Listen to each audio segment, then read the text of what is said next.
Enseigne-moi.com.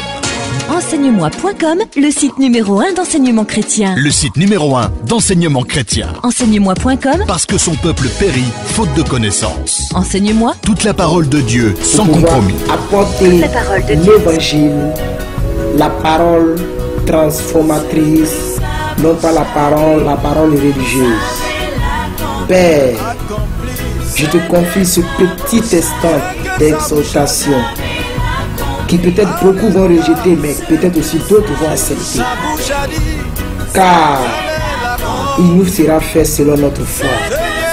Merci Seigneur de pouvoir, ô Dieu de gloire, de par mon canal, fortifier quelqu'un et motiver quelqu'un à pouvoir accepter cette parole qui selon laquelle, par tes maîtres sûrs, nous avons été guéris. Gloire, honneur, élévation te soit rendue au nom de Jésus. Amen. Je suis très heureux de vous parler de cette petite exhortation qui a pour thème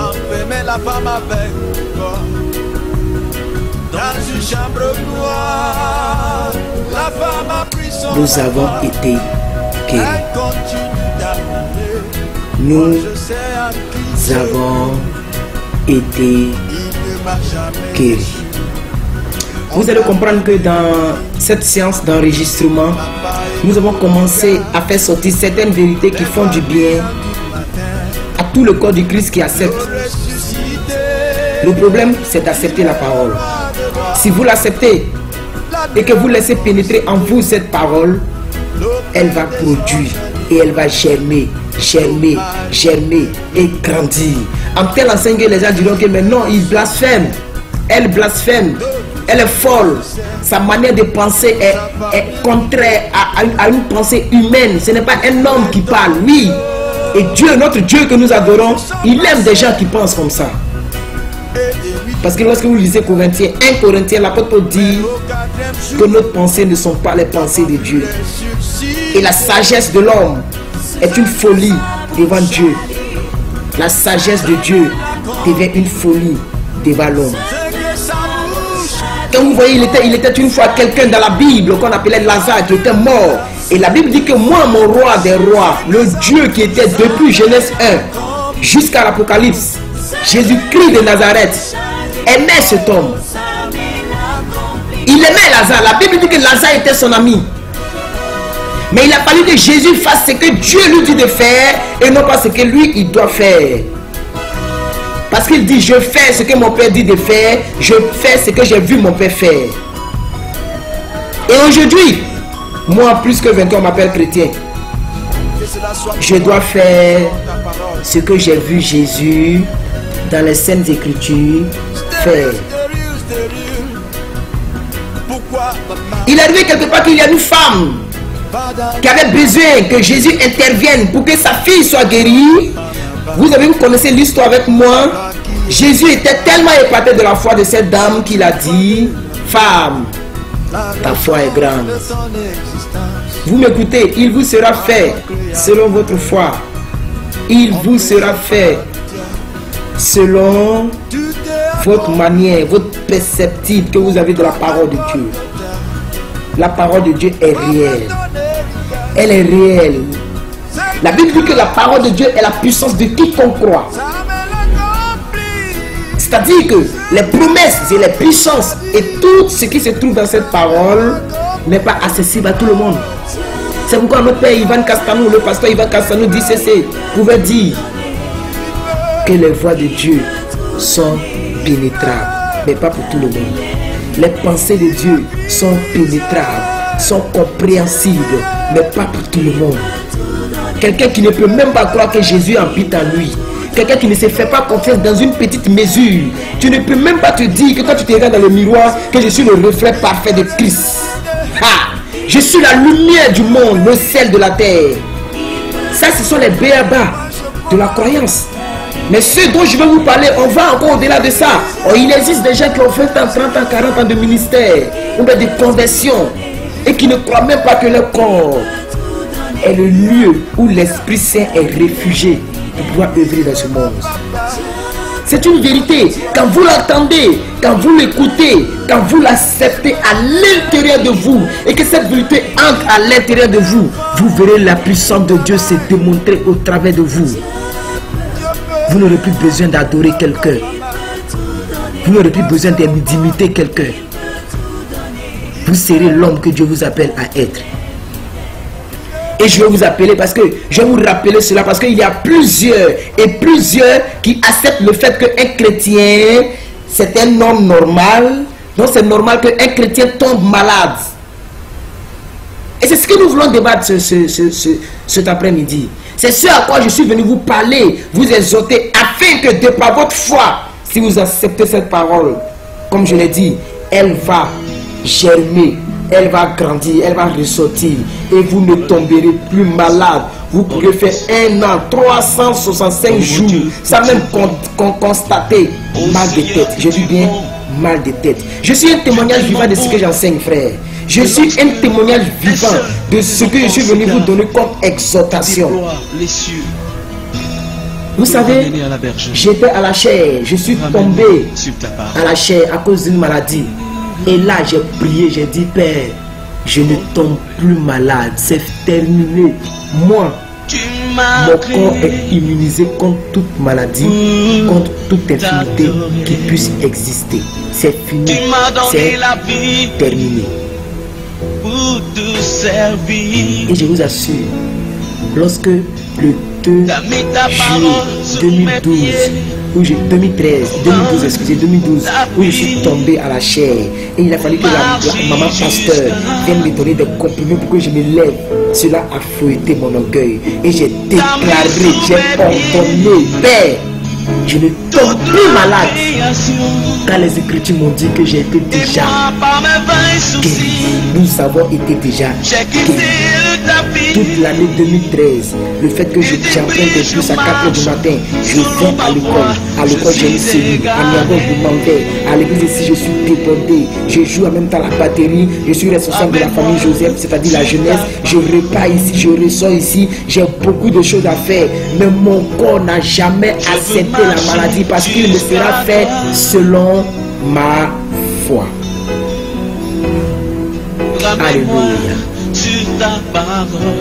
Vous savez, la femme qui coulait du sang depuis 12 ans, il a fallu qu'elle mette dans son cœur, c'est-à-dire une foi, la foi c'est une ferme assurance des choses qu'on espère, une démonstration de celles qu'on ne voit pas.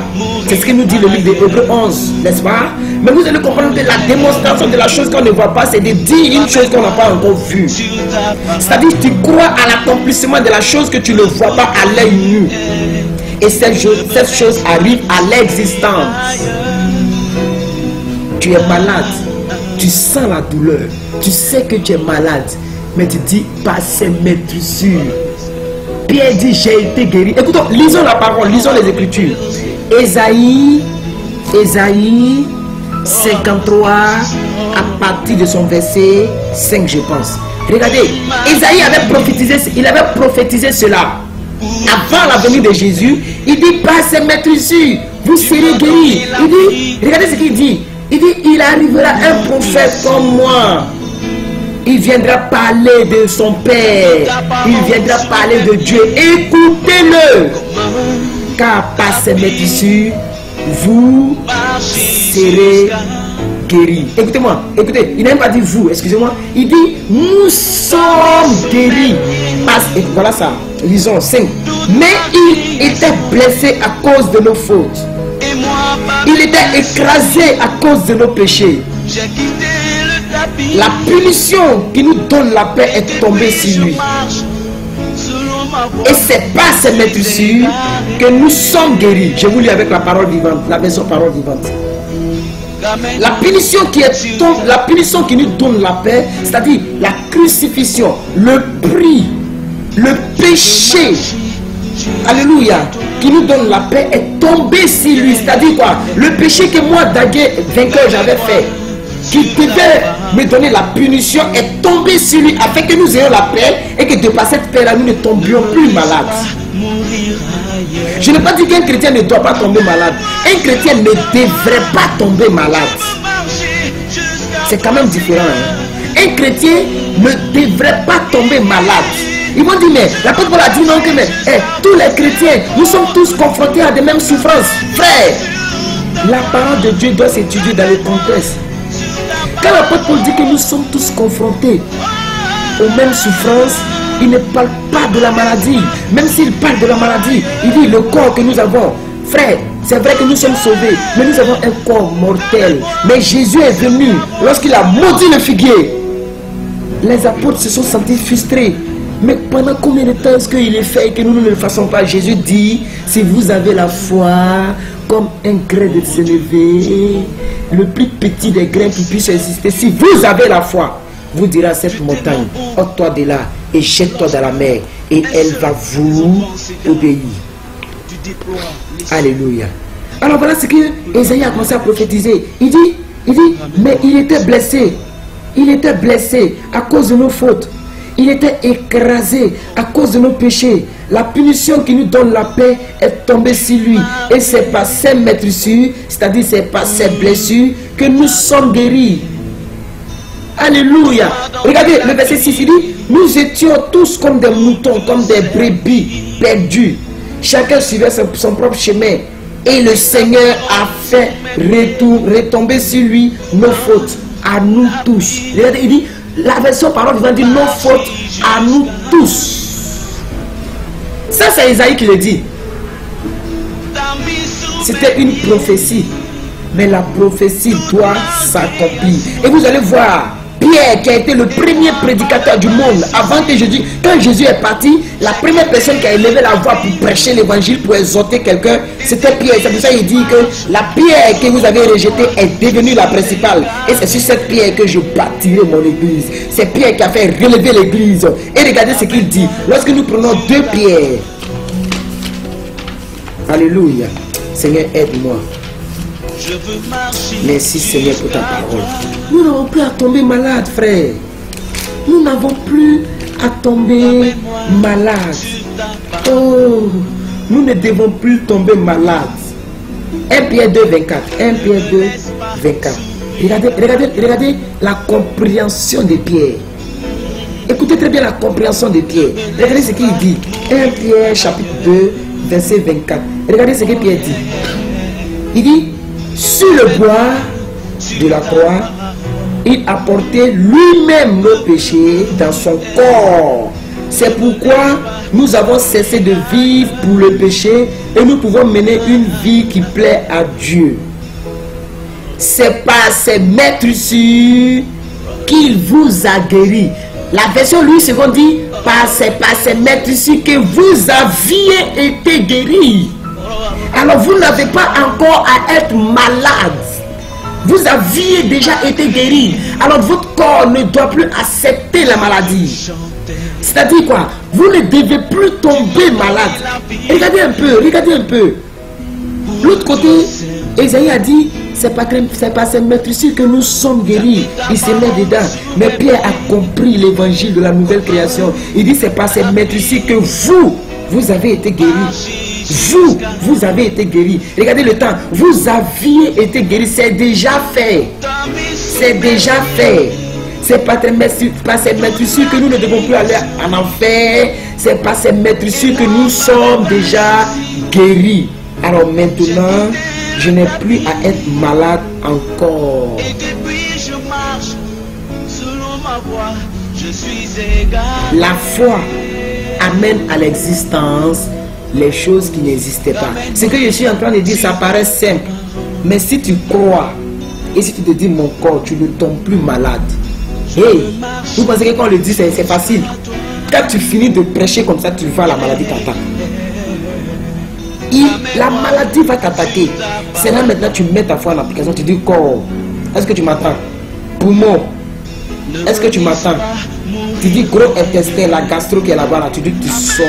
Hey, ce corps est le temple du Saint-Esprit. Ce corps n'est pas le temple de la cohabitation ni de la souillure. Tu dis que tu sors. Lorsqu'il y a des envies de la masturbation, les envies de la pornographie, tu dis que tu sors au nom de Jésus. Je ne connais pas ton nom. Je sais que tu es un esprit malin. Ce corps appartient à Dieu. Alors je ne peux plus t'ordonner d'appliquer ce corps. quelle que soit ta provenance. Même si c'est la nourriture que j'ai mangée qui me donne mal de ventre, ou bien qui amène une faille dans mon corps, je prends autorité contre cette maladie. J'ai dit tu sors et la maladie sort. Nous n'avons plus à tomber malade encore. Nous avions été guéris. Frère, j'ai fait 365 jours sans tomber malade. Et aujourd'hui est le 30 janvier 2014. Je ne suis pas encore tombé malade. Et jusqu'à ce que j'arrive en 2015, je ne tomberai pas malade. À moins que ma vie n'appartient pas à Jésus. À moins que je ne suis pas en Christ. À moins que Christ, hey, le lion de la tribu de Judas, le médecin par excellence, c'est lui qui guérit. Les autres sont, c'est lui qui guérit d'une façon instantanée. Non, c'est que ce n'est pas le Dieu de Cabo Sévérin, ce n'est pas le Dieu de Billy Graham, ce n'est pas le Dieu que c'est de Osborne. Non, ce n'est pas le Dieu de 20 ans. Non, ce n'est pas Jésus-Christ dont je parle. Si tu as Jésus-Christ dans ta vie, si réellement tu as Jésus dans ta vie et que tu as la foi, ta foi est grande afin de dire que mon corps, tu ne tombes plus malade. Hey, la maladie ne peut pas s'approcher de ton corps. Vous voyez, c'est difficile, mais c'est par la foi que ces choses-là arrivent.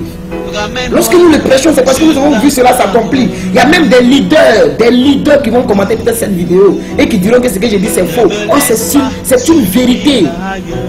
La raison pour laquelle que nous prêchons la parole, ce n'est pas parce que nous n'avons rien à faire. C'est parce que nous avons essayé et ça marche. Ça marche. Vous pouvez demander à mon pasteur, vous pouvez demander à tous mes amis sur Facebook, ça marche. Ça marche. Quand j'ai pris autorité, je dis tout mon corps de tombe. Tu peux être fatigué. C'est vrai, tu as un corps, tu vas être fatigué. Je vais faire du sport, je vais me reposer. Mais je dis la maladie, je dis tu ne rentres pas dans ce corps-là. Tu ne rentreras pas dans ce... Tu ne pourras jamais prendre le contrôle de mes nerfs. Parce qu'il y a une vie Zoé qui traverse mon corps à chaque instant. Écoutez, la Bible dit que là où j'habite là, c'est comme s'il y a un tuyau où les anges descendent matin, midi et soir. Il y a des anges qui m'entourent. Les anges font le travail. Alors, la guérison est mon partage.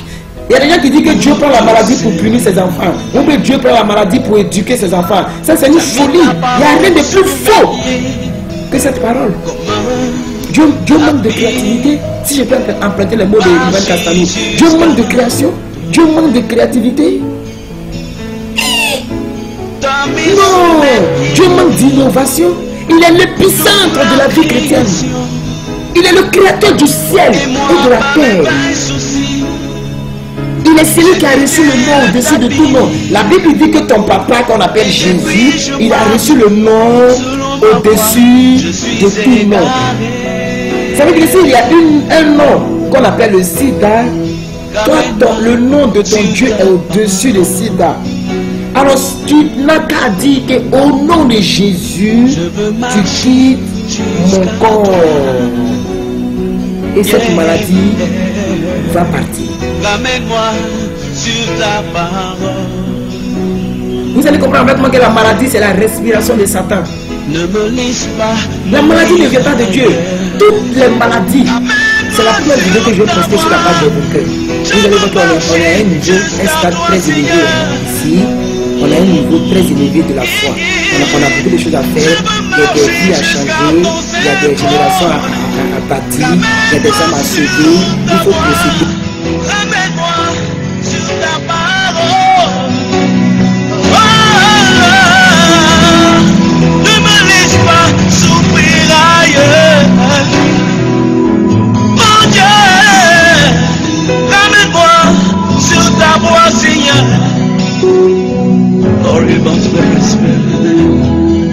Ne me laisse pas mourir ailleurs.